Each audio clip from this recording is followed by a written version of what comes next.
Muy pero muy buenas amigos y seguidores de nuestro Instagram personal. Quien te habla, Guillermo Álamo. También vamos a subir esto a nuestro canal en YouTube que se llama Apocalipsis Ahora. Esta es una mera perspectiva de lo que estará en juego desde el 7 de mayo, cuando se reúnan en cónclave todos los cardenales que están habilitados para hacerlo en la Capilla Sixtina y designar al sucesor de nuestro compatriota Jorge Mario Bergoglio. Se elige un papa, la Iglesia Católica elige un nuevo líder y hay algunos que han aparecido en la prensa. Vamos a hacer un análisis, acompañanos, de quiénes son los principales contendientes que aparecen, los oficiales, los que están como, digamos, el mascarón de proa, los que aparecen en el frente de la escena, y los tapados, como se dice en la jerga de los apostadores, esos que pueden llegar a salir sin figurar. Nosotros tenemos un par de candidatos a los que hay que echarle el ojo por razones importantes, relevantes para nosotros, por cómo pueden llegar a alterarse las cosas en un sentido muy brusco de ser electo cualquiera de estos dos personajes que te vamos a mencionar. No está de más aclarar que para nosotros los cristianos evangélicos es importante lo que surja de esta elección en la que todo el planeta está poniendo sus ojos, porque esperamos que la figura del falso profeta como mínimo emergerá de la ciudad de las 7 colinas. También va a salir de ahí el anticristo, pero en Apocalipsis 13 el anticristo tiene un perfil más civil, político y militar, y el falso profeta tiene un perfil espiritual, religioso y taumatúrgico. Traducción, taumatúrgico, que tiene que ver con el hacer milagros y el generar prodigios que van a respaldar a la primera bestia de la que habla la Biblia. Así que es muy directo el planteo, muy frontal. Los evangélicos vemos por esa razón. Yo no veo por qué estar poniéndole fichas a un cardenal o a otro, si no es por esta razón estrictamente profética. Después a alguno le caerá bien porque es morocho, porque es rubio, porque es progresista, porque es europeo, porque es americano, porque es filipino. Asunto de cada uno. Yo creo que si algo nos debe hacer sentirnos inmiscuidos en lo que está por suceder en Roma, en la Capilla Sixtina, dentro de unos pocos días, es esta razón profética de la que hablamos. Sí que nos concierne a nosotros lo que pueda salir. Sí es que en especial salen estos dos candidatos que te voy a dar al final de esta lista, en la que primero vamos a poner a los que están en boca de todo el mundo, a los que son los impulsados por la prensa hegemónica a nivel mundial. Acompañarnos en este recorrido. Primer candidato, este es el favorito de la prensa por un montón de razones. Voy a tratar de resumir, voy a tratar de ser lo más veloz que pueda. Pietro Parolin, este señor es italiano, tiene 70 años, lo cual es una edad aceptable, pero es medio poco. Se esperaría un papado más bien largo. Tiene un perfil entre diplomático, intelectual, más sobrio que el de el saliente, el fallecido Papa Francisco. No tiene experiencia pastoral, tiene 2 años nada más de muy reducido, se considera, se espera un papado que por lo menos en cuanto a eso sea la continuidad del de nuestro compatriota Bergoglio. Pero bueno, se espera que ese bajar un poquito al nivel de protagonismo, de show y de cuestiones así como controversiales sea algo que tenga un efecto positivo en cuanto a la imagen de la Iglesia Católica. Es el favorito, insistimos, la prensa lo da como el gran candidato y algunos ya directamente dicen que la campaña de él es un éxito y que sin duda va a llegar a ser el próximo que se siente en el sillón del Monte de los Vaticinios, o sea, del Monte Vaticano, ahí donde la Iglesia Católica eligió que esté su sede central, por lo menos por ahora. Está escrito que en algún momento eso va a cambiar. Tiempo al tiempo, ya vamos a seguir con nuestro análisis de la profecía. Es un reformista moderado, estás en campaña, se espera una continuidad europeizante, por supuesto, no nos olvidemos que de los 130 y tantos cardenales que votan, 133 creo que todavía quedaron habilitados para votar, hay 50 y tantos que son de Europa y los demás se reparten entre los otros continentes, así que si Europa quiere tener un papa, tienen todos los votos para poder hacerlo sin depender de los demás.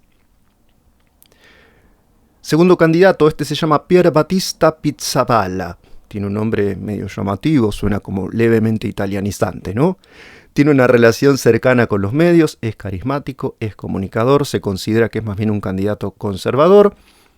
Fue patriarca de Jerusalén y cuando fue la crisis de la toma de rehenes en Hamas, él se ofreció como rehén de Hamas. Tiene buenas relaciones con los palestinos y con los israelitas, con el Estado de Israel por igual. Obviamente será un defensor del proceso de paz conocido como solución de dos estados. Es políglota, es intelectual y bueno, sobre todo su lema es la búsqueda de la paz. Así que es un interesante candidato este señor. Contra quizá tiene 60 años y los cardenales no están dispuestos a votar un hombre que rija los destinos de la Iglesia romana por tanto tiempo. Así que todos los jóvenes, muy jóvenes, tienen esa contra de ser justamente, de anticipar un papado por ahí demasiado largo. Tercer candidato, este también aparece en la mayor parte de los reportes de prensa, se llama Luis Tagle, también es muy joven, es arzobispo filipino, tiene 67 años, también es súper joven para el gusto de la mayor parte de los cardenales. También dibujaría una continuidad con la línea del Papa Francisco, tal es así que algunos lo llaman el Francisco de Asia, a este señor Luis Antonio Tagle.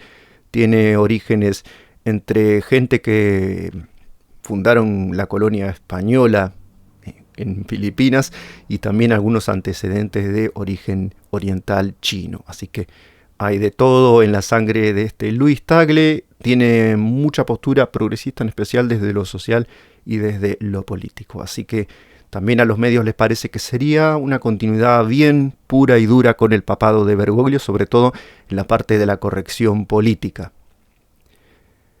Otro candidato del que se habla muchísimo, ya con esta cuestión de alguna superstición que anda dando vueltas por ahí, el mito de un posible papa negro, que puede llegar a darse, tampoco vamos a decir que no se vaya a dar, pero son algunas profecías de no sé qué señor de por ahí. No sé si esto es del señor Miguel de Notre Dame, conocido popularmente como Nostradamus. Un señor que adivinaba, dicho sea de pasada, se ponía una redoma con una especie de velita que emitía unas emanaciones y colocaba su cabeza en la boca de esa redoma y aspiraba los humos que resultaban de esa candelita situada en el fondo de la redoma y empezaba a tener visiones y eso le generaba estas, entre comillas, profecías que él sentó en las famosas cuartetas que se siguen leyendo hasta el día de hoy, tratando de encontrarles algún sentido. Bueno, supuestamente viene de ahí la idea de que va a haber, antes del fin de los tiempos, un papa de color, un papa africano, un papa negro. El primero que vamos a mencionar es Peter Turkson, es de Ghana, es progresista, fue nombrado por Juan Pablo II y se destaca sobre todo en el área de la justicia social, la ecología y el desarrollo humano. Así que bueno, insistimos, corrección política por donde lo mires, Peter Turkson. Bueno, está entre los que la prensa impulsa por varias razones. Ahora vamos a los temidos por la prensa, a los que dicen, que no elijan a por favor, que la Iglesia va a retroceder en los avances que ha logrado desde el pontificado de Francisco. Robert Sarah también es de color, también es negro, es africano. Robert Sarah es de Guinea. Se considera que tiene una línea extraordinariamente conservadora. Te voy a decir por qué. Fue nombrado no por Juan Pablo II, sino por Benedicto XVI. Sabemos lo que fue el papado de Benedicto XVI, con su nostalgia de la misa tridentina, preconciliar, en latín. Bueno, él nombró a Robert Sarah como arzobispo. Él es de Guinea y tiene ideas opuestas a lo LGBT, al aborto, a la comunión brindada a las personas divorciadas y vueltas a casar, y fue bastante crítico de las posturas del Papa Bergoglio, que ya lo dijimos en nuestro video anterior. No es que las haya formulado, pero sí que las expresó mediante gestos. Por momentos, la Iglesia Católica, cuando no tiene el valor de expresarse mediante doctrinas demasiado chocantes, se expresa a través de gestos, y Bergoglio ha tenido gestos de apertura en el sentido que estamos mencionando, que rechaza Robert Sarah. Tiene 79 años, que es una edad, considerando los celos y las fricciones y las luchas intestinas que hay en el Vaticano, es una buena edad. Así que está en contra de las familias ensambladas, de los LGBT, de todo eso. Segundo candidato temido, Gerhard Müller. Famoso cardenal alemán Gerhard Müller, tiene 77 años, ha sido un firme opositor del Papa Francisco, fue nombrado prefecto de la Congregación para la Doctrina de la Fe con Benedicto XVI, o sea, es un inquisidor. Esto es el cargo actual que nombra el título que anteriormente se llamaba el Gran Inquisidor. Ahora es el prefecto de la Congregación para la Doctrina de la Fe. Es el que vigila la pureza doctrinal de la Iglesia Católica y fue nombrado ahí por Benedicto. Así que tuvo una guerra total con Francisco y hasta, bueno, ha coqueteado con la idea de someter a crisis al Papa fallecido.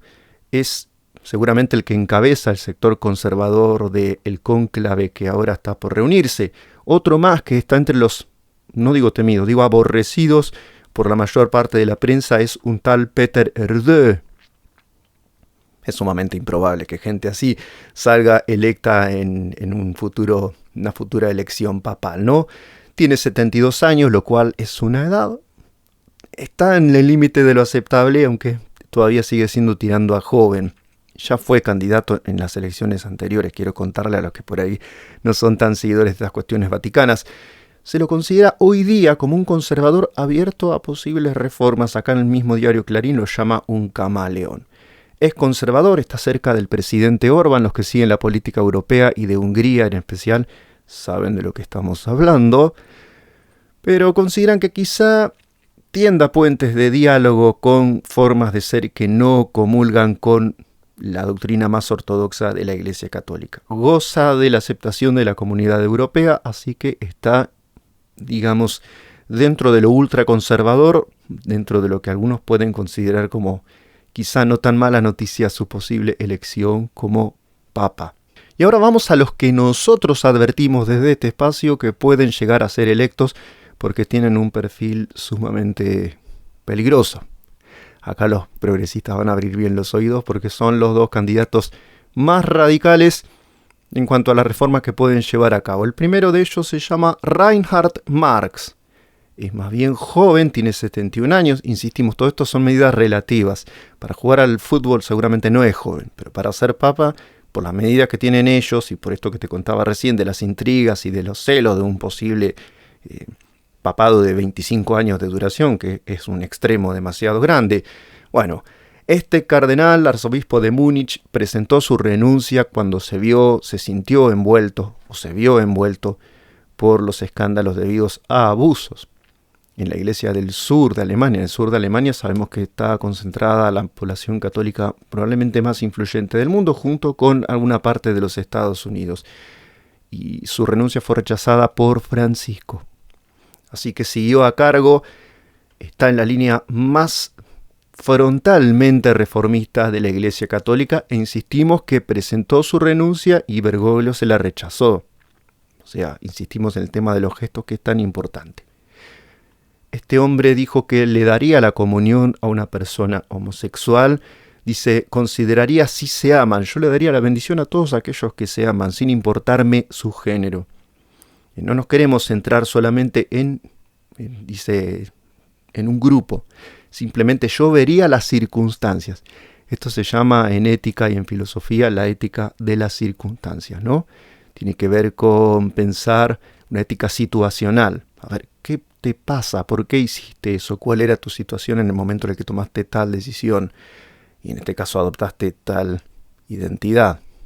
Entonces no hay un precepto ético absoluto, sino que si robaste te preguntaría por qué robaste. Si mataste te preguntaría por qué mataste. Si te hiciste gay o lo que sea, preguntaría cuáles fueron esas vivencias y consideraría si en ese caso incluso no es algo bueno. Si por ejemplo, como dice acá Reinhard Marx, que además es de origen hebreo, por lo menos su apellido es un apellido Ashkenazim, es un apellido de origen judío-alemán. Marx, como el famoso pensador, fundador del socialismo científico. Reinhard Marx. Ojo a la posible elección de un tal Reinhard Marx. No aparece como candidato en ningún lado porque está situado en el extremo, en el espectro izquierdo del colegio cardenalicio. Y tiene voz y voto. Ahora te voy a presentar uno que no tiene voto, porque ya cumplió el 22 de enero los 80 años y es uno que venimos siguiendo hace un buen tiempo, que ya fue candidato en las anteriores elecciones, tanto en la que consagró a Benedicto XVI como en la que dio como resultado el papado de Jorge Mario Bergoglio, llamado para las Naciones Francisco, y es el cardenal de Viena Christoph Schönborn. Ya no es cardenal de Viena, está en proceso de jubilarse, aunque sigue participando de las liturgias, como se puede observar en sus redes sociales. Sigue apareciendo entre los papables en las loterías del mundo. Esto es sumamente llamativo. La gente sigue pensando que hay ciertas chances de que se transforme en el futuro papa, aunque insistimos, ya no va a ingresar en la Capilla Sixtina porque no tiene voto, tiene 80 años cumplidos. Este hombre te voy a presentar más o menos su currículum porque, más allá de sus 80 años, ¿quién es? ¿Qué pergaminos tendría para llegar ahí? Es políglota, sabe varios idiomas, habla muy respetable italiano, un pasabilísimo castellano, estuvo en Buenos Aires hace algunos años y era un castellano medio italiano, pero se entendía bastante, hasta que terminó de cansarse y empezó a hablar directamente todo en italiano. Habla buen inglés, o sea, se hace entender perfectamente, no será muy fluido, pero ¿quién quiere un papa que hable con la velocidad de un Eminem? Está muy bien el inglés de él. Habla, por supuesto, su lengua materna, que es el alemán, y bueno, maneja una buena cantidad de idiomas este señor, intelectual, comunicador, carismático, de origen hebreo. Él lo ha reconocido así, ha estado incluso en Jerusalén diciéndole a los judíos, y esto llamó mucho la atención de la prensa, que se reúnan en la tierra prometida porque se iban a cumplir las profecías de los tiempos finales en relación a Israel. Así que tenían que venir a casa. Eso llamó mucho la atención y generó, cardenal adhiere al sionismo, pusieron como titular ahí. Es un masón confeso, por lo menos así lo reconoció su portavoz, el seguramente también hebreo Erich Leitenberg. Esto hace algunos años. Ya pasó un buen rato de esto. El mismo apellido Leitenberg es raro porque es el nombre de un monte que estaba frente a un campo de concentración. Eso lo dejo para los que lo quieran indagar. Estamos metiéndonos en muchas menudencias, pero yo digo para que se vea la trascendencia que tendría la elección de un sujeto así. Es uno de los redactores en jefes del catecismo vigente de la Iglesia Católica. Lo redactó junto con su entonces jefe, el cardenal Joseph Ratzinger, posteriormente Papa Benedicto XVI. También impulsó la aplicación YouCat, que los católicos más devotos tienen en sus celulares. Es un diseño y es obra del cardenal Schönborn. Fue nombrado muy joven por Juan Pablo II, justamente por todos los pergaminos, por todo su carisma y su intelectualidad brillante. Es un cráneo realmente. Después, en su obra moral y doctrinal, es un personaje no camaleónico, es terrorífico, es bastante terrorífico. Su familia es aristocrática, procede de los Habsburgo, que fueron una dinastía que gobernó Europa durante siglos. Por lo menos en España tuvieron varios reyes ahí representantes de los Habsburgo. El mismo se llama Graf von Schönborn, que traducido quiere decir conde de Schönborn. Su familia huyó de los nazis. Él nació en Checoslovaquia, pero a los pocos meses tuvieron que huir de los nazis por su origen hebreo, justamente a Austria, donde se asentó. Tiene libros sobre el diseño inteligente, que es esa teoría que intenta mediar entre el creacionismo puro y duro de los evangélicos y la teoría evolucionista de Darwin y sus seguidores. También tiene libros sobre el icono de Jesús, o sea, a favor de la idolatría.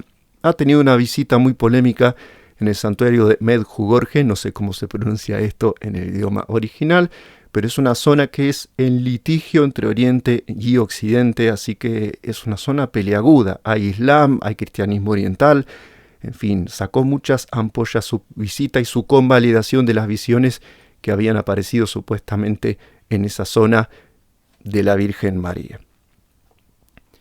Tuvo, esto es lo que más de cerca nos toca, devaneos muy fuertes con los LGBTI, hasta tal punto que aceptó como consejero del consejo parroquial de la ciudad de Viena a un señor casado con otro señor. Para los que quieran googlearlo, se llama Florian Stangl, este señor que fue admitido por Schönborn como miembro del consejo parroquial, casado con otro señor, Florian Stangl. Lo digo despacito para que aparezca bien transcrito en el subtítulo. Así que, este es un hombre muy improbable. ¿Qué más te puedo contar de él? Es un ultraecuménico. Preside la Fundación Pro Oriente, que trata de hermanar y de unir el culto católico occidental con el oriental. De hecho, para dar un una situación muy concreta que también trajo polémica. Estuvo en una misa donde en vez de levantar la hostia levantaba un pan ácimo, un pan sin levadura, lo que muchos interpretaron que era un acercamiento al evangelismo, pero no, es un acercamiento al cristianismo oriental. Y de fondo sonaban guitarras con distorsión y una batería, adentro de una iglesia católica. Lo que no saben es que los que estaban cantándole loas a la Virgen María y no a Jesucristo. Por eso, a veces, antes de criticar, uno tiene que interiorizarse en las situaciones. Pero sí que es un hombre que está a favor de la integración religiosa y el ecumenismo de manera muy, pero muy comprometida. ¿Qué más te puedo contar? ¿Qué puedo finalizar contándote acerca de él? Que estuvo muy cerca de convertirse en papa en 2 ocasiones. En los 2 cónclaves anteriores fue lo que se llama un elector, o sea, uno que favoreció, porque los que habían sacado más votos en la primera elección del cónclave de 2005 habían sido él y Jorge Mario Bergoglio. Pero los dos veían que tenían un techo muy grande, una losa demasiado grande para perforar en cuanto al sector conservador, y dijeron: pero que vaya Ratzinger, nomás que sea el próximo papa, que parece que todavía no es nuestro tiempo, nosotros todavía somos jóvenes. Así que volcaron sus votos, tanto Schönborn, que era a favor del que después se transformó en el Papa Benedicto XVI, y también fue uno de los que más votos tuvo para suceder a, después de su renuncia, el llamado Papa Benedicto XVI. Pero también consideró que no era su momento y volcó sus votos y fue influyente. Él lo dijo así por televisión, por lo menos lo admitió ante la prensa. Fue uno de los cardenales que fueron electores, que volcaron sus votos para que finalmente Bergoglio se transformara en el Papa de la Iglesia Católica. Así que este hombre tiene 80 años, ya no vota, pero para algunos es papable. Atención a estos dos entonces, de origen hebreo los dos. Schönborn nada más admite, como te contamos, ser masón. Es un hombre que está a favor de una reformulación del proyecto de la Comunidad Europea. Esto lo dijo en zenit.org hace ya bastantes años, pero sigue siendo una crisis no admitida la de la Comunidad Europea. Hay que reformularla y tiene que tener menos miembros, dijo, entre otras cosas muy interesantes. Así que atención, hermanos y gente del mundo entero, incluidos católicos. Si cualquiera de estos señores que mencionamos, Reinhard Marx o Christoph Schönborn, llegan a salir electos papas, bueno, ya tenemos el espíritu, por lo menos el espíritu del falso profeta, operando suelto en la tierra. Y no olvidemos que para muchos intérpretes, el falso profeta, a modo de Juan el Bautista, va a venir antes que el anticristo y va a posibilitar su llegada a la primera plana de la política mundial más adelante. Así que no sabemos qué puede llegar a pasar. Si sale electo cualquiera de los demás, Tagle, no sé, el que se te ocurra, Peter Erdő, el que dicen Pietro Parolin o Piazza Pizzaballa o cualquiera de ellos, no va a pasar nada, no se nos va a mover nada. De hecho, me es absolutamente indiferente que salgan cualquiera de los que mencionamos primero. Pero con estos dos últimos que mencionamos, con este señor que mencionaba recién, Reinhard Marx o este otro cardenal Christoph Schönborn, bueno, si llegan a salir electos cualquiera de estos dos, ojo. Ojo, porque Jesús está a las puertas y a punto de regresar. Insisto, es simplemente una cuestión de análisis, de apreciación de la historia desde lo que dice la profecía bíblica.